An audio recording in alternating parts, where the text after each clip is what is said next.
मोहम्मद अय्यास हे प्रकरण आत्ताच मी भारतात आल्यावर समजलं. खरं तर अचलपूर परतवाड्याच्या अतिशय ऐतिहासिक सिटीला कलंक लावणारा आहे. मोहम्मद अय्यास याला पायदळी तुडवलं पाहिजे, खरं तर चौरंगा केला पाहिजे. जसं छत्रपती शिवाजी महाराज करत होते तशा पद्धतीनं मोहम्मद अय्यासचा चौरंगा करणं गरजेचं आहे.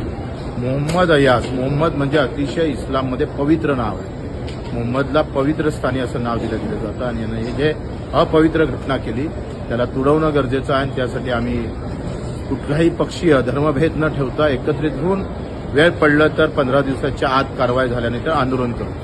प्रश्न पुन्हा आहे का हिंदुत्ववादी सरकार केंद्रातही आहे आणि राज्यात पण आहे.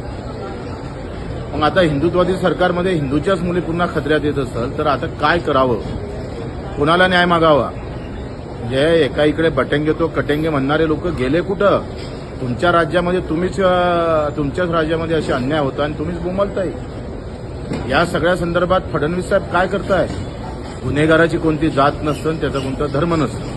गुन्हेगार गुन्हेगारच असतो. त्याने हिंदू मुलींसोबतच जो छळ केला तो मुस्लिम मुलींसोबत सुद्धा केला. आणि म्हणून सगळ्या मुस्लिम संघटनांनी एकत्र होऊन याचा विरोध केला पाहिजे. ज्यांनी केला त्यांचं आभारच मानतो आहे. आणि म्हणून इथं जात पात धर्म पक्ष न पाहता अन्याय केलेला आहे, त्या मुलींचा छळ केलेला आहे, त्याच्याविरुद्ध एकत्रित होऊन आम्ही लढा उभारण्यास सज्ज आहोत. वेळ पडली तर 15 दिवसात कारवाई झाली नाही पूर्ण तर आम्ही एसपी कार्यालयावर आंदोलन करू.